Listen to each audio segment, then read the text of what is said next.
Our next guest runs the largest beverage company in the world, and it has a long-standing relationship with the Olympics. In fact, the longest-standing corporate relationship. It dates all the way back to 1928.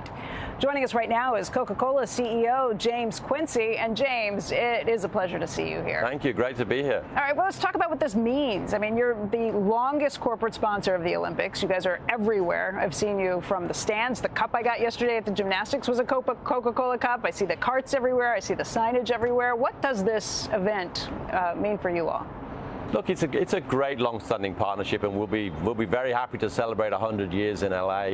But it's an opportunity to celebrate the greatness of the event. It's the world's largest event, but also the incredible human drama that happens every day with each individual athlete. And in the end, it's hot here. We need to stay hydrated. We're selling 80 million drinks a day. Are you really? Yeah. Whoa. Just in Paris. What do you sell? What do people drink? Because I think of the athletes here being the most healthy people on the planet. What do they drink from Coca-Cola? Coca-Cola Zero is my bet. They have everything. They have water. They have They have a lot of water. They have Coke Zero. They have ready to drink tea. Actually, one of the athlete favorites in the village is learning to be a master barista on coffee. There's a huge coffee stand, and they can learn to be a master barista. So with the Costa coffee? With the Costa coffee, yeah. Oh, so there's a whole portfolio of drinks, which is in the end what it's all about, providing choice. For you individually as a CEO, are you using this as time to meet with your customers, your time to meet with your vendors? How does this work out for you? How many games do you get to go see?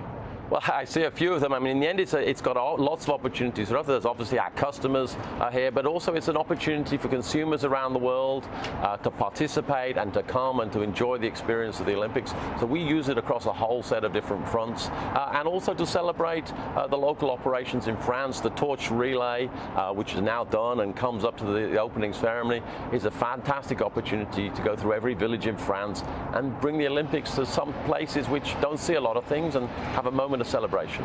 Let's talk a little bit of business here. We have been watching the consumer, and depending on who you're listening to, sometimes at the lower end of the consumer spectrum, sometimes on the luxury end, there's been a little bit of a pullback. That's not something I think you all have seen just yet. It seems like you're seeing consumer spend strong. You've actually raised your guidance based on what you've seen. What's happening that gives you that kind of confidence to raise your expectations? I think it's a tale of two cities. No pun intended. We're here in Paris, but you have got the lower end consumer, particularly in the US, in Europe, under pressure from purchasing power, either reducing occasions away from home, maybe spending a little less. Also, the Chinese economy is under pressure economically. You're seeing consumers pull back there. Yet on the other hand, there are segments where people are actually still spending, and spend is strong, particularly on some of the premium beverages, some of our value-added dairy beverages in the US. So it's really a bit of a combination of the two. And the benefit of the Coke company is we've got such a big portfolio and such geographic diversity, we're able to see our way through, and that led to us taking up the guidance in July. I mean, part of what you've done, though, is raise your pricing pretty significantly. Do you see any fatigue in terms of what the consumer is willing to accept from higher pricing? You did see North American case volume down in the last quarter.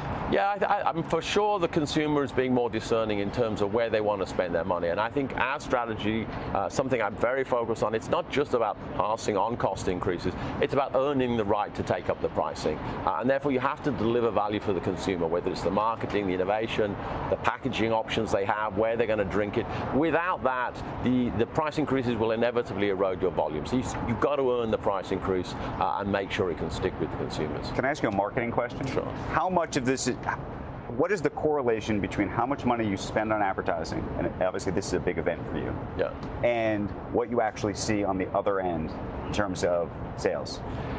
There's a lot of art and science in marketing, as we all know. And I think that in the end, we have been upping our marketing pressure. It's not just about the amount of money you spend, but it's also about the quality of the advertising. I mean, this year we came out, I think for the first time ever, brand Coca-Cola won Creative Brand of the Year at Cannes, the advertising award. So it is about the two, and really, you can spend as much as you like, but if it's not good advertising, you have a probably better pulse than most on what actually is working. So, for example, does TV work for you?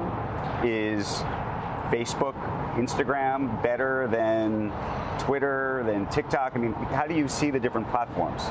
I think there are two things to bear in mind. One is, are you trying to build the brand image? In other words, do you need to tell a story which needs more of a long form format, or are you trying to do short form, kind of more performance marketing, and that makes a difference as to where you want to choose? The other is the relative price. I assume there's no people are not buying soda off of in a direct-to-consumer way, are they?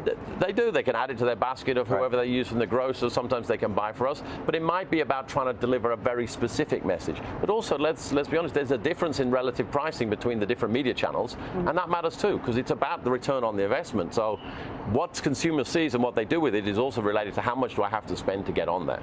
Hey, James, Chris Kempczinski is going to join us a little later in the show, the CEO of McDonald's. McDonald's has seen sales numbers drop. It's the first time they've happened in 4 years to see a quarterly sales drop.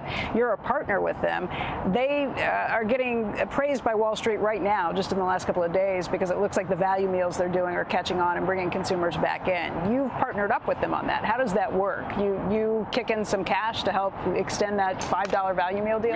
We have a huge, long-standing partnership with McDonald's, and really it's about we have a partnership framework on providing the beverage, and also have some joint marketing funds which are being used to drive this activity and to bring consumers back in to the restaurant. So really it's about that sweet spot of trying to increase traffic or hold on to the consumer base, or whatever your franchise is, but also not completely collapse the business in terms of the overall structure. You and Chris talk a lot about this? Yeah, of course. We talk to all of our customers, and Chris and I connect on where do we see the consumer going and what should we do about it.